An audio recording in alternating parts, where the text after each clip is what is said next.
Okay, so this video that I'm making is meant to help with a bike purchase for somebody who's come over here, they're helping in bikes, and they can, up to this point, you might feel like you need to pass it off because you don't know how to use the hub on the computer and how to link the customer to the hub. So this video is gonna address some of that. So let's just say you have been working with this customer right here. They are digging this bike. They've done a test ride on it. You've sized them for it. They want to go with it. What's the process from here? So first thing, we're just gonna, so they're like, yep, I want to go with this today. We're gonna get this bike and we are going to roll it back into the shop. This bike gets a, what we call a pre-sale check.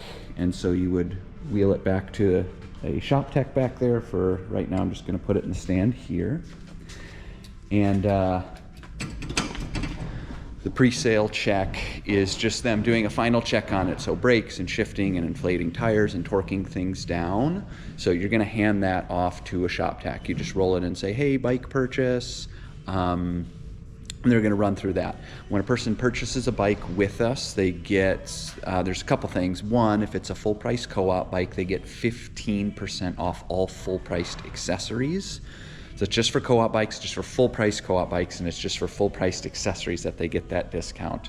But they, it's a great time to talk about accessories. If they want a bunch of things put on the bike, like, hey, they're looking to get a kickstand and fenders and whatnot, you're also going to bring those back to the shop and say, hey, they want these installed, and then they will put them on. They get an hour of free accessory installation labor.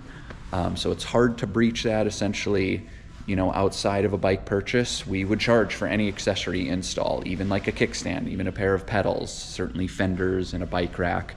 But all of that labor is basically covered when they're purchasing a bike.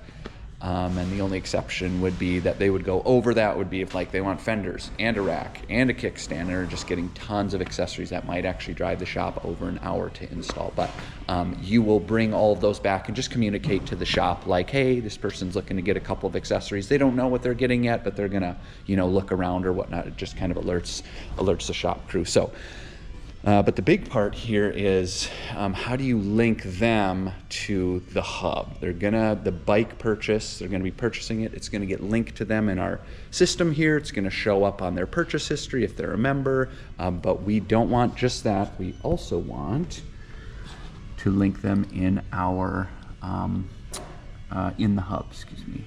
So I'm going to log in here and show you how to do this. So to get to the hub from storefront here, we've got a little tab that's going to show up, common tools, and if you scroll down a ways, you're going to see the hub. You click on that, and it's going to bring you to the hub home screen. So you have a little search bar up top here. You've got a lot of different tabs across the top, but you kind of have these four main boxes here. REI inventory. These two over here are just for when we receive bikes into the store that come off the truck. This one down here, service or store return bike. This is when you get returns. But then there is find customer right here. You're gonna click on this, and then we gotta find the customer. So in this case, customer here, they're a member, have already checked, and I'm getting their phone number from them to pull up their account. So just gonna enter this in. Sorry if the camera's a little wobbly. Click that. Jay Gadsby. Oh, they're not a member. Oh, well, we're gonna need to have a talk. So, yep, but this is the right person. I'm gonna click on their name, and then this is gonna bring me to kind of a central page for them. So I've got their customer information up here, but then I've got these four tabs. So you'll notice there's purchase, there's test ride, there's new maintenance, vendor warranty. We don't really do that, but everything we need is right here. So even if you wanted to do a test ride with them, you know, if we go back, they're obviously purchasing, but if they want to do a test ride, you do the same thing. We've got the test ride option here, but in this case, they're going to purchase. Now it's going to ask, what's the work order number? What bike are they purchasing? This bike has a tag with a number on it. We are going to punch in that number, 301. Let's see, let me just take this off.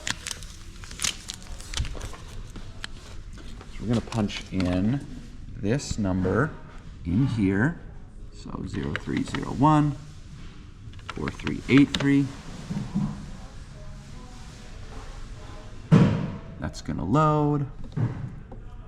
And then this work order number, that bike is now associated with this customer. You can see the two are listed right there. And then we've got a lot of options on this page here. If we scroll down a little bit, this is where it would leave any notes on the bike. Now you really don't need to do too much with this on a new bike purchase. This is a little more for maintenance. Down here, more specific details on the bike. If we scroll down, we have the price of the bike, and you're gonna do potentially a couple things here. So we have options to add service or add a part. You'll use this mainly for if you're checking a bike in for like maintenance. It doesn't really make sense here again because they're purchasing. But this customer told me they want a kickstand installed. So Talked Accessories, they've just landed on wanting a kickstand. And so it is important that this gets added to the work order. This is hopefully not too complicated, but we're going to do just add part to this. And we're going to have a little screen here where we can punch in the part number. I'm going to do that. So I'm just looking at the tag on the kickstand here. And hopefully, once I get that entered in, it pulls up, oh yes, Greenfield kickstand. We've got the price. Here, if it was a full price, again, co-op bike, and this is a full price accessory, we could discount it by clicking on this and taking a percentage off. We're not going to do that. And then we're going to add the part down here. And then that's going to show up. So now we have the bike and the part. And an important step with this is we need to add the service to install that part. This is important at the registers that we're ringing it up this way. So for new accessories that are small, you're going to have this service type tab, and I could type in all sorts of numbers that would bring in like brake adjusts and shifting adjusts and all sorts of things. We're specifically looking at accessories, so 109 bike accessory install. I just know that because I'm over here. But there would be a different number if it was a fender install or a bike rack install. And we have this big kind of service shop manual of just different services and whatnot that you could look through to get those numbers. And you could pull a tech out quick too to get help with that. But I'm also going to add this. Now they get an hour of free accessory installation labor here. So they do not have to pay that $15. We're going to discount this 100%. And so their total price is $0, and we're going to add that service. Now, if they wanted fenders and a bike rack, we would add the fenders. We would add the bike rack, and then we would add a fender install. We would add a bike rack install. So once you get done with that, like, okay, I've got all the accessories added, all the parts. If we scroll down further, we've got checklist. You don't need to worry about this. This middle section here is all about kind of what the tech is going to be doing with accessory installs and their pre-sale check. Sorry for the noise. But down here, this checkout, what you can do is you can generate POS form, and it's just going to pull up a page that we can print that has everything on it. So barcodes. This makes it super easy to ring up at the registers. Not only is the bike on there and the accessory, but also the install. It's going to be zeroed out here. But we can go up here and print this, and then I'm going to hit print, and this is going to pop out. This is laser 3. This is going to pop out of the printer here, and then you can go and ring them up or send them over to Frontline and have them ring them up. When they're done paying for it and the shop is done, installing accessories and doing the pre-sale check, you will enter in the payment details. So this is to show like, hey, yep, this bike has been paid for. The amount would be entered in here. You know, they paid in store. This wasn't online. And then you would save it. And once you save it, then you're able to come down here and do this generate final copy. So now it says final copy is not available yet when I press that, because this box needs to be checked. This gets checked by the technician. So they're, affirming that, yep, I went through all these things in my pre-sale check. Once this is checked, I'm just going to check it just to show. Then you can generate this final copy. It's double checking if they want to sign up as a member. And then this is our purchase agreement. So this is the customer information here. This is our store info. This is the bike info, the parts and accessories and final charge for everything. This is our pre-sale check, what we say we've done in our pre-sale check, but this bottom piece is really what we're after. This is our purchase agreement. So we are agreeing to sell them bikes. They're agreeing to not hold us responsible for what happens when they leave the store with the bike, or that we're not responsible for what happens when they're out there riding, however they want to ride.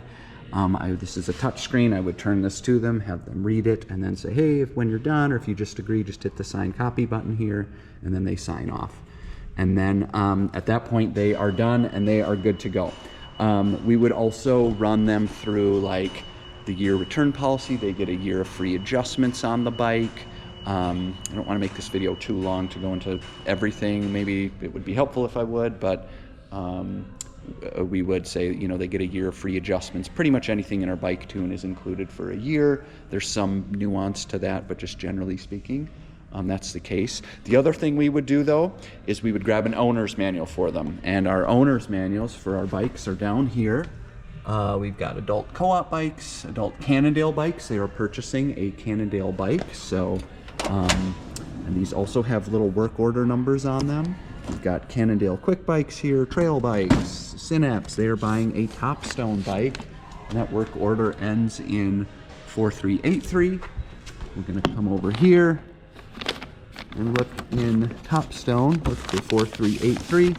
We would pull this for them and hand this to them. There could be a number of little accessories in here, certainly Cannondale's owner's manual, but it's important that we hand these out because come inventory time, we will have barcodes on this, and we scan these to show us that these bikes are on the floor. So during inventory, we don't go around and scan each individual bike. We just go in here and beep, beep, beep, beep, beep, right down the line. So if we don't hand this out and it stays in here, we might scan that and think that the bike is in the store. Now there's people specifically scheduled to address that before inventory comes, so it's not the end of the world if you forget to give the manual out, but it's kind of best practice. So hopefully this helps. Might not have covered everything, but this should give you a pretty good idea of how to go from a bike purchase back to the shop, pre-sale check any accessories, to go onto the hub, attach those parts and accessories to the bike, link the customer to the bike, payment details, they come over here, they sign their purchase agreement, you get them an owner's manual. So if you have further questions, you can certainly ask anybody who's familiar with this space. Myself,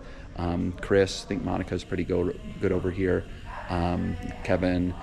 So yeah, reach out to any of us if you got further questions.